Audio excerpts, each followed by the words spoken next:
What is up? Welcome back to another episode of the Girl Gainz podcast. I'm Amber P. I'm Alexis Nicole. And today we're going to be chatting about the importance of staying with your coach post show. But first, if you're watching, look at Alexis's hair. I am proud and impressed. Did you do it with a flat iron? What'd you do? Yeah, flat iron. Yeah, that looks so good. So I good. thought I would try the one, but I had to straighten it anyway. Yeah. And that's the pain in the butt with your hair. Like if you want to do the wand, it's like you still got to go through the straightening and then you gotta, yeah, it's a whole thing, but it looks great. Very, very good. Um, I'll give y'all a prep update. Yesterday was an absolute trash prep day. I was tired. I was cranky. I didn't like my check-ins. My weight didn't move. And it was just not a good day. It sucked. However, for some reason I got a really good glute pump. I did kickbacks yesterday and my glutes just exploded, which I never get that kind of engagement with kickbacks, but I don't know. We just rolled with it. And then by the time I got to the point where I had 10 more minutes left in cardio, that's when I all of a sudden came alive and I was in a much better mood. But I am not in prep yet, but yesterday the schedule this weekend was hectic and not ideal. So um we we got a dog. Let me rewind. Rewind. Um we went to Detroit Pro. And then from Detroit, we flew to Wyoming. We got a dog. We flew from Wyoming back to Houston. We got here Wednesday. And then we had about 36 hours. And then we rewinded again and drove to Dallas because Martin's training partner, Brett and Ivana had like a meetup for Gasp, their sponsor. And then Brett was doing stuff for the show that weekend. So we went there Friday afternoon and then we came home Sunday afternoon. So finally, we have 2 weeks at home. But because of all of that, schedule being less than ideal and constant back and forth and like training being off, yesterday was my first like good training session in a bit. And like my focus was just off. It was a good session, but it was like my brain was thinking of all the things I had to do out of the order of like importance. Like I was thinking about things that don't even need to be like prioritized. It was just like creating this to-do list constantly in my head, and I wanted to get to work on it, but I also wanted to train. It was very all over the place. I hate it when that happens. So it was a good session though. My quads are sore today. I trained quads with Martin yesterday. But today's like the first day where I'm more back to normal, and I have 2 weeks before I have to travel again. Boy. um, but talking about the dog, Here she is. whoop, here's No, Bonnie. Bonnie baby. Say, I am sitting in my mom's lap because my dad is sleeping and I'm not trustworthy and pee on my mom's new rug. You look, that's a guilty look, huh? Mm-hmm. You know you did that. She is a golden doodle. Let's see, show you off for the world. In all your glory. She's a cutie. See, my name is Bonnie. I'm a sweetheart. She is so her dad is a full standard poodle, and then her mom is a first generation golden doodle, so like half and half. So she's like a quarter golden retriever and 3/4 poodle. Poodle. And that is what makes them not really shed. Um, do not come in my inbox about sometimes they do shed, blah blah blah. This one doesn't shed. Um, and for the most part, that's like Martin has significant allergies, apparently, which I didn't know when I got Callie, but like pugs are pretty hypoallergenic. But that makes sense because they're Chinese bred. So, um, and Chinese as a whole tend to have a lot of allergies. So they've kind of bred the most common allergies that dogs carry out of them. Mm. Anyway, most shedding breeds irritate Martin's allergies. So one that sheds less is ideal. That is why. Also, golden doodles personalities are very much like golden retrievers, and they're like little tiny people with 4 legs. So it was between, so we went and like got to pick, and it was between Bonnie, and then there was a all white one with a black head, but that one was a little bit definitely higher energy. As dogs in whole as a whole, they're higher energy, but Bonnie is like the chiller out of the litter. Um, which at first I liked the other one because Bonnie, so you guys know, Callie's a little skittish when it comes to certain things. She doesn't like you to come straight at her. She doesn't like loud noises. Um, she doesn't like anything dark colored. So if you're wearing a black jumpsuit, she's not gonna come play with you. Um, so at first I thought Bonnie was like scared because she was chill, but it came off as like Yeah. afraid, and I was like, we do not need 2 anxious dogs. Um, but really she just was like laid back. So she let me pet her and she fell asleep in my arms, and that's it. And if you see her, I'm gonna lift my computer. Nah. Chill little nugget. She's a cute little nugget. I She's love definitely a it. snuggle bug, but she's gonna grow to be like 60-ish pounds. Um, so she won't always be able to sit in my lap during the podcast. Well, I'm sure she'll still try. That'll be fun. Callie likes her, except Callie does not want her to be the only one getting pets. Mhm. So if Bonnie is getting scratches, Callie also needs to be getting scratches. Yeah, 100%. But Bonnie, she's like 9 weeks old now. We got her when she was 8 weeks old, and now she's finally comfortable enough to play and stuff. So Callie likes that, and they'll play and like bark. But when you know how puppies bark at you when they're playing, well, so Callie and Bonnie will play together. Bonnie will also play by herself, and Callie will like take a break. But once if Bonnie starts barking playing, like barking at Martin, Callie's like, "No, ma'am, you don't bark at him," and like attacks her. He's so funny. Caesar she's like does that. she's like protecting. Hmm. Caesar's so funny. Like Caesar, he's chill. Caesar's very like I'm the alpha male, but I don't have to puff my chest. Like he doesn't really care too much about much of anything, which that's also a problem because he doesn't take much serious. But like in the backyard, he does not allow Rocket to bark at things. Like if there's something going on, he will at Rocket and he'll kind of freeze up, and then Caesar will go and patrol to make sure. Then he will let Rocket bark. But outside of that, that's the only thing he cares about.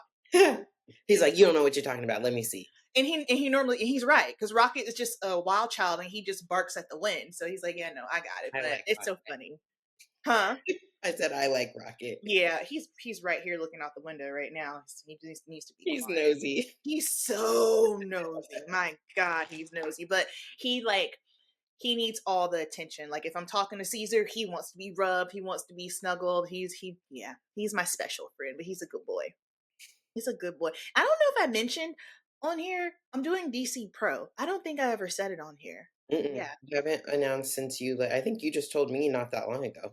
Yeah. Well, I only tell you stuff. Ta-da! Ta-da! Yeah, so let me see. Saturday, April 12th, which is Charlotte Cup, will be DC Pro. When I was doing cardio last night, a girl came up to me. She's like, "You're doing Charlotte?" I was like, "No, I'm not ready." She's like, "Are you sure?" I'm like, "I'm sure." You all you see is the upper body. The back's not in yet, girl. Yeah. The back ain't in. All right, so post show, do not leave your coach. That's it in the podcast. It's like I'm kidding. But no, for real. A lot of people underestimate the importance of their coach. Like the thing is, a coach's job is to basically prepare you for show day, but then also after because your body is sensitive. You put your body through a lot and you can't just go back to doing what you used to. Well, here's the thing, there's no normal life. You know what I mean? Because do you Yeah. get that a lot? So, Hey, hey, hey. um, and this is, I think, like, we're still kind of in the series of recovering topics we've already covered. So, Um, as the season is kicking off and people are competing now, this is not pointing anyone out. This is a reminder and like a recover of things we've covered before, but from a different perspective, and just from more experience. So, disclaimer there. Don't be like they said this about me. But I think it's not even. I think people underestimate the reverse and not even like the importance of a coach. Maybe sometimes the roles of a coach, because there is this like, and it seems to be with very beginners or very advanced competitors. Um, Mm. only hiring a coach in a prep. And if you're listening, there are some of you who have reached out to me, and I'm not taking you only for a prep. That's silly, in my opinion. Um, and it also points to a risk of you're not as serious as you think you are. I'm not taking you through a prep if you are not ready for all that's involved in bodybuilding. Otherwise, you might get lean for your show, and then your health is in the worst kind of state that it can be when you're show lean. And then it's going to be worse after if you're not reversing out. So like I'm not playing that game, and most coaches should not play that game. But it's important to know that it's a 365-day journey. You can have days off when you're like highly stressed. You can have days off when you have a vacation or there's holiday or something like that. But as a whole, you're still adhering to the plan. Um, so to think that you can reverse yourself is extremely naive. Yeah, it's very naive. Like, I can remember my first show, again, 6 years ago, we didn't have all the knowledge and resources that we have right now. But what we did have, I was aware, okay, reverse is no joke. I need to stick to the plan. And even though you hear that stuff, it's just head knowledge. But until you actually experience it, that's when it kicks in. I can remember post show, I want to say maybe 3 days after, sitting on my sofa eating a whole avocado like it was an apple because I could not get full. I legit thought something was wrong with me. And so I started freaking out, thinking, I now have an eating disorder. I need to text my coach. So I texted my coach. I'm like, there's something wrong with me. I can't get full. What's wrong? And she was like, no, no, no. You're fine. This is what's happening. And I'm just thinking to myself, had I not had my coach, if I just said prep me and then leave, I probably would have been big as a boat because I'm sitting on my sofa eating avocados like an apple. At And least then you would you have had made some you made a very antioxidants with it. yeah, but then also you made a good point too. For some athletes where they contact you and it's like, hey, just prep me. What I run into is, hey, I want you to coach me, prep me right now. And a good way to gauge if someone is serious or not, or if they'll even be a good athlete is, wait a second, are you willing to do the work prior to? She just needed. Before you even jump into a prep, because you can't just jump into a prep, but then you also can't just hire someone to prep you and then that's that. There's so much more after the fact. Yeah, and this is the same thought process when it comes to like not only do you need a coach to reverse you, you need a coach to help guide your off season to make improvement. Your off season is really more important than your prep. Oh my Your gosh. prep is to get body fat off. Your off season is to make improvements and grow muscle. So if you're just willy nilly in your off season, running it on your own, um, 99% of the time, those athletes come back to stage looking the same. They might get leaner the next prep, but their musculature has not changed.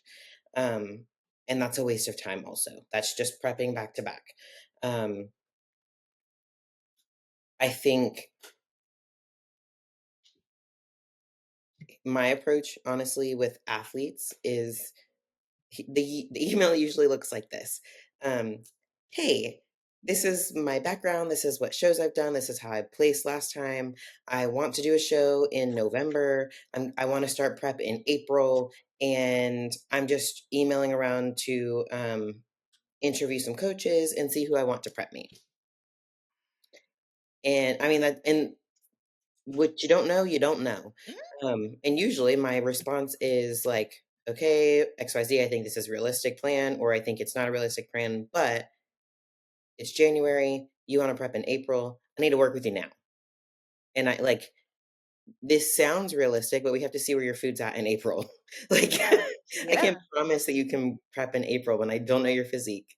And you've told me things and you've competed before, so we can use the information that you've gathered over yourself over the last couple of years. But like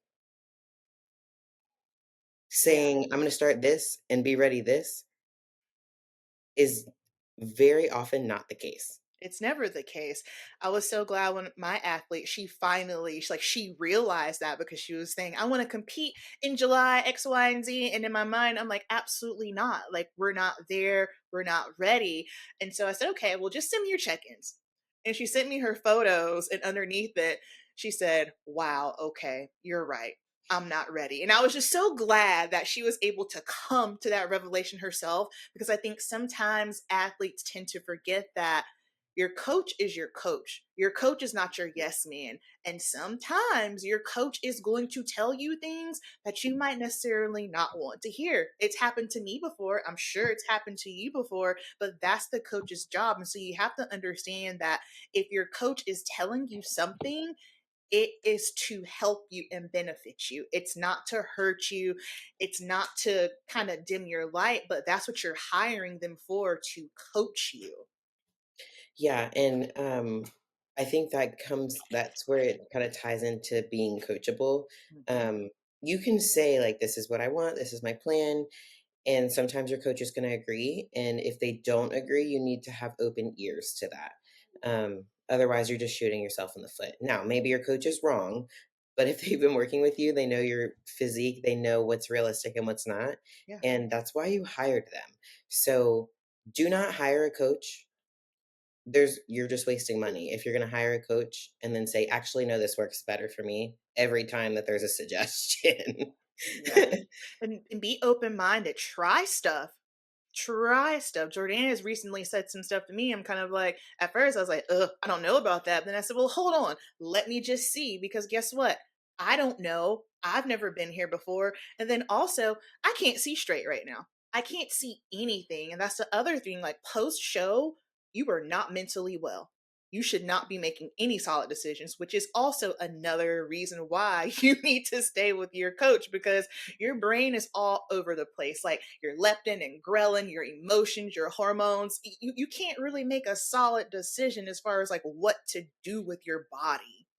Yeah, and same that's the same as when you're going into show, you think you look way worse than what you actually do. Um, Coming out of show, there's like 2 approaches. There's either people who think they got fat overnight from eating pizza to celebrate their show, or the people who are like, "I need all this food, I'm fuller, I look better," and they're up 20 pounds in a week and a half. Yeah. And they're like, "Oh, yeah, it's all muscle." No, ma'am, it's Nah, not. water, your carbs, muscles are Yeah, just and busting. fat. And There's no yeah, muscle that you gain in a week and a half post-show. absolutely. And I guarantee you those lines, those tie-ins are blurred now. Because Mhm. like essentially you've spilled your body over. So yeah, you look fuller, but it's not as crispy as it was everywhere. "Are you antsy? Let me take her because she's needs to pee. Hang on one Go second." ahead.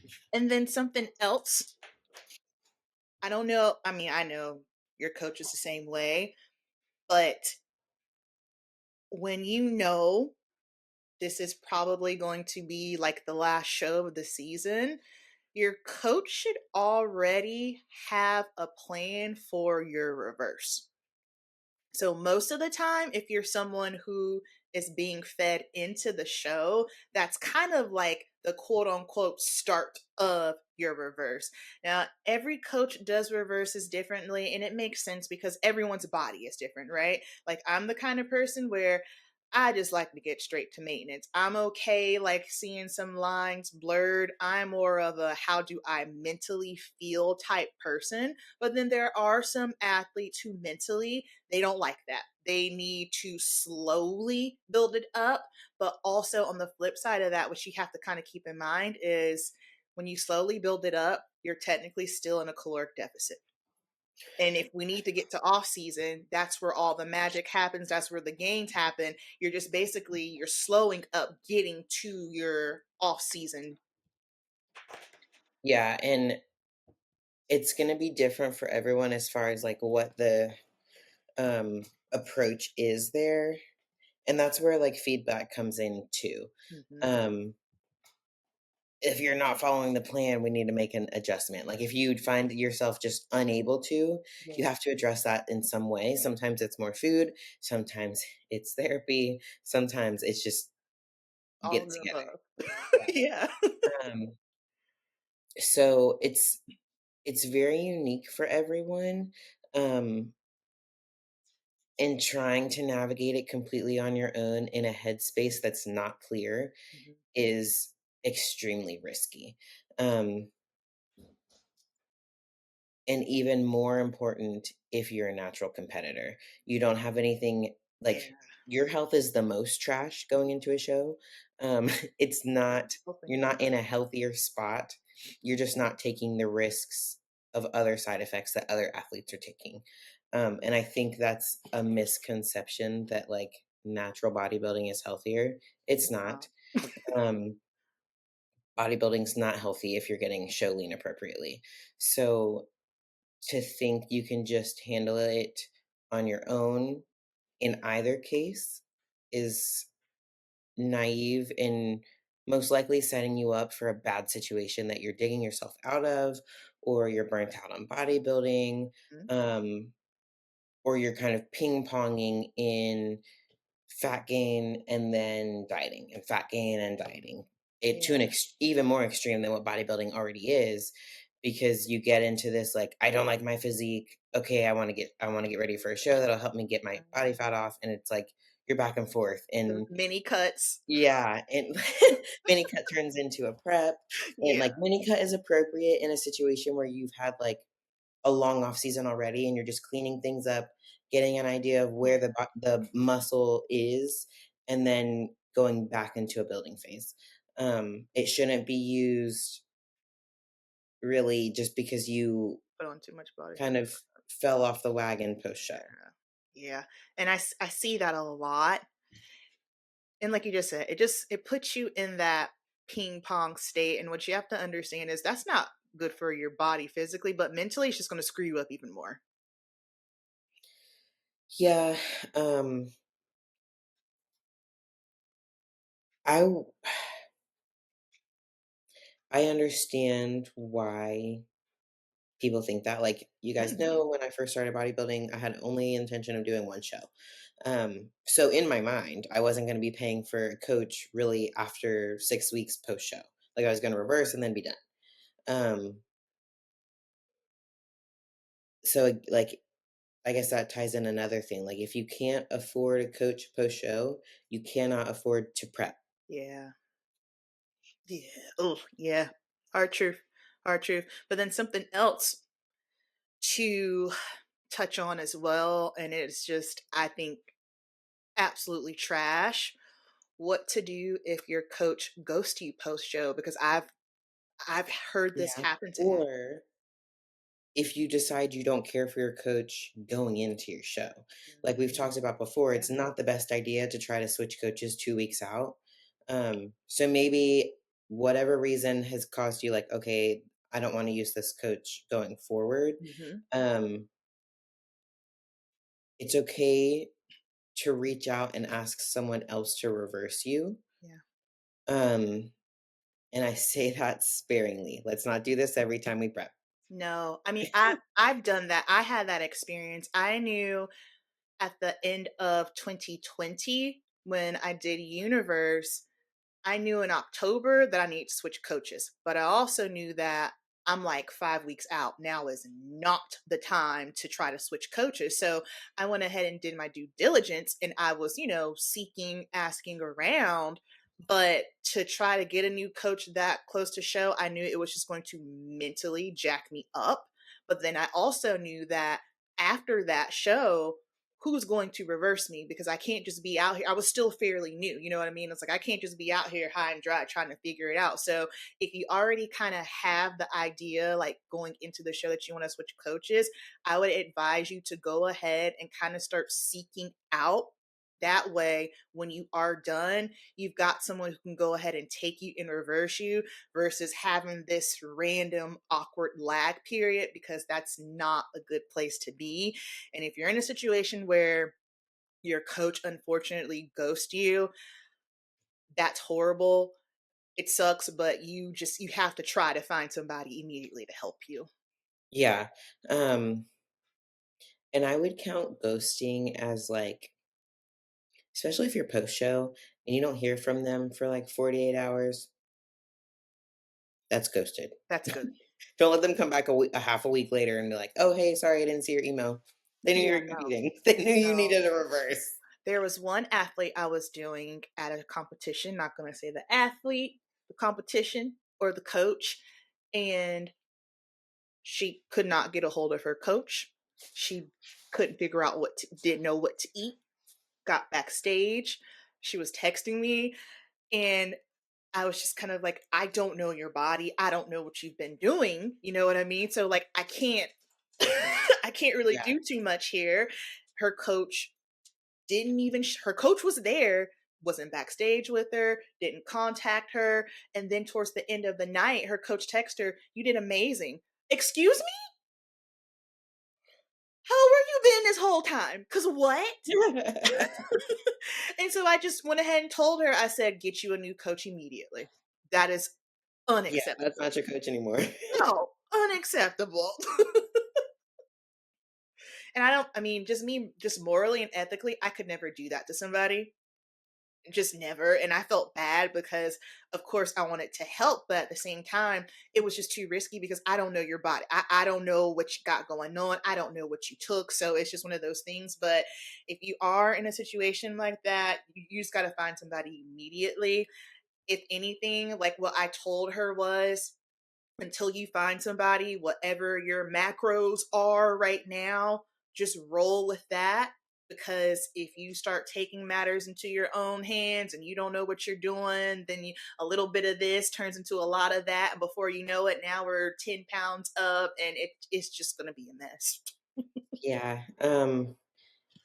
Bodybuilding's simple at the baseline.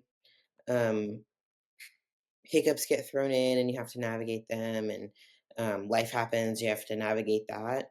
But like some of the principles are like, if you're new, coach for sure. See that hand? um, it's gonna be most cases a better scenario to have a coach than to not have one. Mhm. Um, if you are hesitant about something or you don't understand something, ask questions. Um, and don't try to shortcut. Don't try to run things on your own because of XYZ. Don't take extreme measures unless you are fully versed on what the risks are. And just do the work. Eat your food, get your sleep, do your cardio, do your training. Um, if you're trying to see what you can fit and what you can get away with, you're not going to bring your best physique. Mm-mm. No. So for all my macro girlies out there, stop smuggling junk in there that shouldn't be in there. Quit it. Because essentially you're hurting yourself. And I mean, just because it fits, but you're cheating, because Mhm. that's not what your body needs in that It needs moment. to be food that your body can process. We're not like, especially in prep, y'all, especially in prep. Don't be at TJ Maxx in the checkout line and you see these snacks on the shelf that you ain't seen anywhere ever because there's some bootleg off brand snack, Yeah. but they're flavored like s'mores and you want to try to fit them in your diet. No. Right. We just hit somebody, but it's okay. We love you. Someone's like, "Oh crap, they got me." No, yeah. Like, stop. Oh my god. It's not food. It's not food. It's not food at all. So, I mean, that's it in a nutshell, y'all. Stay with your coach, reverse. at least plan to stick with them for 6 weeks. And I'll leave you with, your reverse is setting you up for the next season. That's what I tell myself. What I do right now when I'm done competing is going to set me up for the next season. So if I stumble, if I get off track, it's only going to hinder progress. Yes. And if you are burnt out after every prep, assess why. Because usually the burnt out is what leads to not caring for a little bit and just kind Mhm. of going off the rails. So if that's you every time you prep, figure that out first Yeah, and fix that reason, and then set yourself up for your goals going forward. that's it. Get on Alexis' schedule for posing. Rates have gone up. That's business. She's number 10 in the world. That's that on that. She is taking lifestyle, fit model, bikini, and wellness girlies. We will both be at Pittsburgh. So if you happen to see us, please come say hi. It's going to be such a good show. I Yes. cannot wait. It's going to be so Yeah. good. Marilla will also be there. So if you need food during that weekend, hit him up. He can prep your food. I am taking in person posing. So if you're in the Charlotte area, I can help you pose, fit model, bikini, lifestyle, fit model, bikini prep, stage glam, Charlotte. Well, this will be up later. Junior USA's is booked. Junior Nats is booked. Couple spots left for Universe, and I'll be adding some more shows in there. I gotta compete first. I'm trying not to get too overzealous, and that's it. Thanks, y'all. We'll talk to you next week. Bye, guys.